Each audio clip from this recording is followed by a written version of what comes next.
Big Tigger Morning Show with Jasmine McBee on the People Station V103, the ATL's number one for hip hop, R&B, and throwbacks. Our guest this morning, a former co-host of mine, I might add. The legendary Jemele Hill. Hey, Jemele.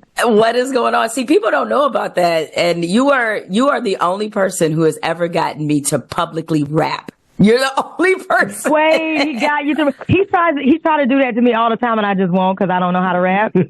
Yeah, I don't either. But we recreated Rap City, the basement, when Tigger graciously agreed to be my co-host when I was at ESPN and hosting his and hers. And yeah, yes, that's true. No. I was graciously allowed to be your co-host, and thank you for that. Thank you for that. Yeah, so it was fun. I've been great, and I just want to say congratulations. I was just elated for you when I saw the announcement that you're expecting your first child, so congratulations. Yeah, I'm a grandfather and a dad at the same time. So you can tell them about the 1800s and the 1900s. Right.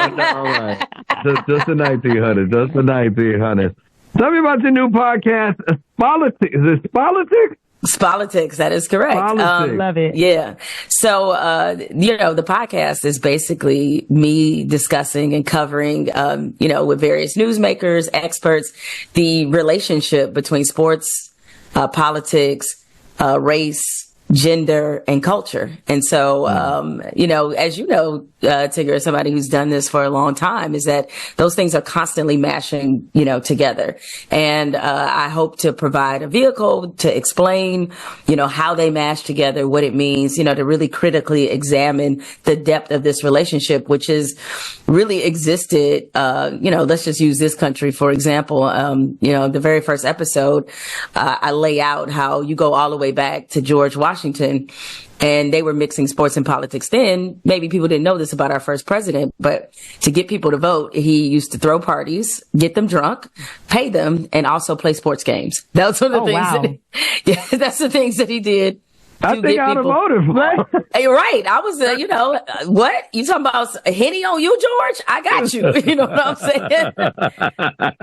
But that relationship has been there. I mean, Andrew Jackson, he was a notorious gambler, and he loved to bet the ponies, as they say. So he was really into horse racing. So there has been this sort of long connection. I hope people, when they listen to Spolitics, they learn about the history and also in this current moment, what that relationship looks like. Amen. Politics is a super hot button situation right now. The election either turned out the way you wanted to or didn't for other people. Do you think people are suffering from election fatigue?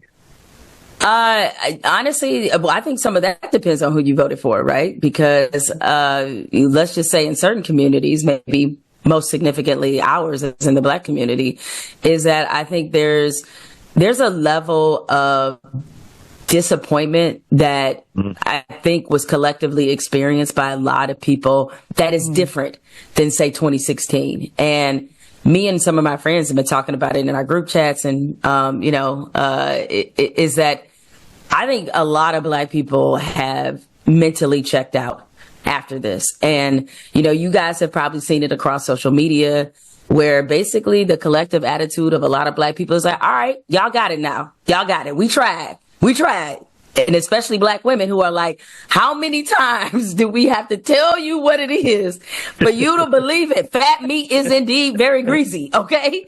And we have been like, you know what? We on vacation. Y'all got it. We on vacation right now. So I think there's a lot of that in a way that I have not seen really in my lifetime. And so this is going to be a very interesting next 4 years, and we better hope it's only 4 years. How about that? Oh, Lord. So listen, I know you've been in sports journalism for a while now. So can you share some challenges that you face as a woman of color in the sports industry? And what challenges have you faced? Well, as you say? You all wait. What did you? Yeah, what did you say? I said I can't wait for this one. Well, as you all know, you look across the landscape. It's not a whole lot of people that look like me, and unfortunately, that's been consistent throughout the time that I've been a sports journalist. But it has changed. There have been pockets where it's changed, where you see more of us, and especially when you're talking about TV, maybe in more prominent roles where we're driving shows with our opinion, but it still remains very inconsistent. And one of the challenges you face as a woman is that people just automatically doubt what you know just based off you being a woman. And you have to constantly sort of prove that you belong. I got out of that business a long time ago in terms of proving I belong, because frankly, I have, along the way in my career, I've been with plenty of male colleagues or, notice other, male colleagues in the industry who don't know a lot about sports. And, and as women in any industry you're in, and you know this, Jazzy, is like you have to deal with double standards that men don't have to deal with. Absolutely. And so this is no different than it is in sports. And it's something I've dealt with certainly throughout my whole career. But I press on because I'm hoping that there are other young women, especially young Black women, who can look at me and understand that they belong in this business, and their voices are just as valuable, if not more so, than mine. I love that. Now, have you always been into sports? Always. Okay. People ask me. I do need help. Look, that was my next question after she explains this one. Need help. Just a little bit. I mean, I'm learning. I got a little bit from Elle Duncan, but now Elle's the homie. Yeah. So Elle gave me a little bit of advice, but after you answered that one, then we can get to helping me a little bit. Well, I mean, for me, like, sports came as natural as breathing. I played sports growing up. I was the neighborhood tomboy. I just loved it, from the beginning. And I got interested in sports journalism because back in the 1800s, me and Tigger's time, is that you had to actually read the newspaper to follow your sports team, right? You had to read the sports section. So I grew up in Detroit, so I read the sports section, followed my teams. And when I got to high school, I wrote for my high school newspaper, and it's been a match made in heaven ever since. But if you're a new sports fan, what I would say to you is that it's okay, because sometimes sports fans can shame new sports fans, right? Right? Yeah, you pointing at Tigger right now. Hello. Right? I'm pointing to myself. Oh, you're okay. But he shames me because I don't know. Well, I will say, sometimes, I think it's perfectly okay if your gateway into loving sports is a personality or an issue, right? So if, let's say, you maybe didn't watch the WNBA before, and you're now watching because of Angel Reese, or you're not watching because of Caitlin Clark, that's totally okay. And I think once you're there a lot of times and get introduced to the sport, it's the personalities and the moments that make you want to come back. So just keep coming back. Eventually things will make sense, and you'll start to get a flow and an understanding of the game. So what I say, look, I know you might doubt it, but I got faith in my girl, is that listen, but follow the personalities and the storylines. Elle gave her the same. Elle gave me the exact same thing, and that's what I've been doing, following the personalities, and I can find myself just kind of like, because we were talking about AJ Terrell the other day, and then my boy. shout out to AJ Terrell. And Kalia, my producer, said something, and I was like, he just signed the deal. So I was like, he's like, oh, okay. I'm like, yeah, I've been watching. I follow that. Like to go to the game. You hear me? Going to the game, but also like learning about the game as well. But I'm becoming a fan of sports. But now they're in basketball or NBA, and I was like, let me take my time right now. Let me learn football first, and then I'll delve into the NBA. It's a struggle, Jemele. But in fairness, Tigger, though, football is much more complicated. Like I said this to somebody a long time ago. Like, it amazes me that, frankly, like that probably has the most even gender dynamic in terms of, gender breakdown in terms of who's a fan of the NFL. It's like almost 50% of the NFL fan base is women.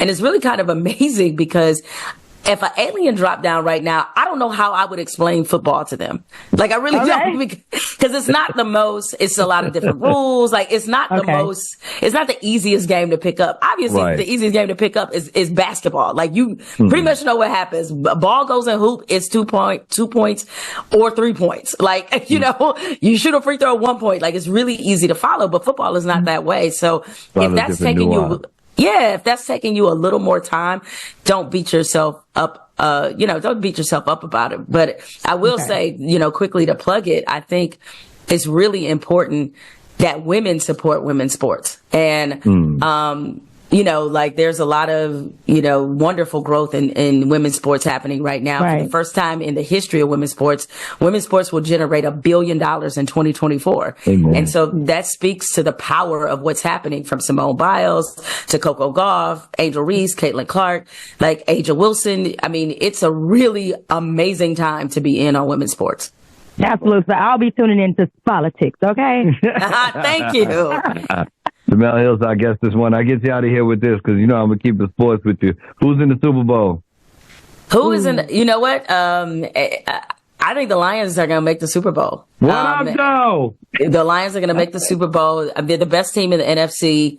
I think Lions, there's a part of me, I'd love to see sort of a Lions Baltimore, but Kansas City, man, like the way they win games, it reminds me so much of when the Patriots, were a dynasty, because the Patriots would do that too, where you think you have them and they just somehow, because they have the best quarterback in the league, they're able to make more mistakes than any other NFL team and still win the game. When you have Patrick Mahomes, you always are in the game. It doesn't matter. Right. And it was the same way with Tom Brady. So it feels like this is finally the Lions' time. I mean, they've never been to a modern day Super Bowl.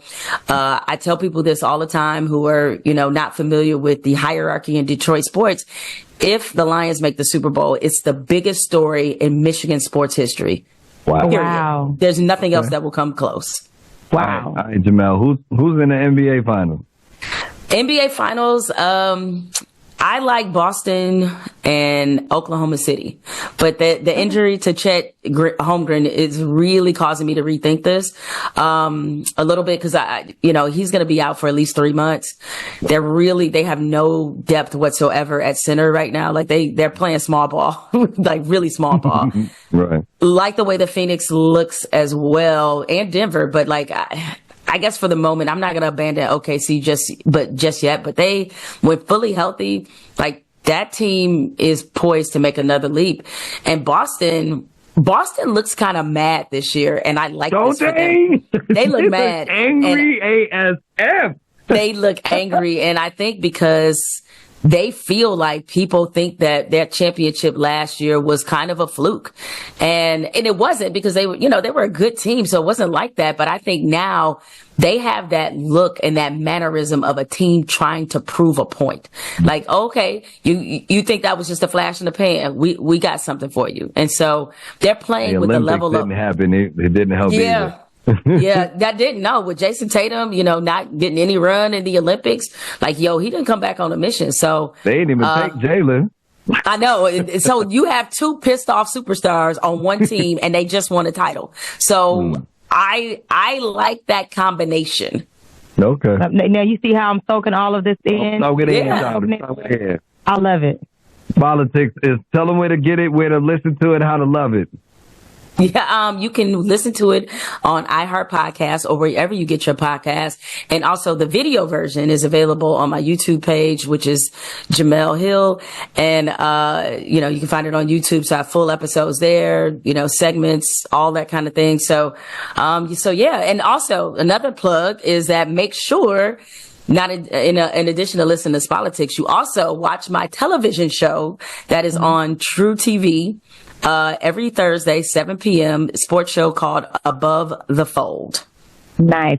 Shameless plug here. I loved you and your husband on Black Love. I just want to say that. Oh, thank you. I appreciate that. All good. And happy anniversary. Thank you. 5 wonderful years. So I appreciate it. Congratulations. Jemele, you know I love you. Keep doing what you're doing. Keep signing on the list. And if ever you need somebody to sit in, you know I got you. Listen, I know you my co-host wherever I go, so I got you. Facts. Facts right. on facts. Jemele Hill, ladies and gentlemen, make sure you check out Spolitics, and we'll be back with more Big Tigger Morning Show with Jazzy McBee right here on V103.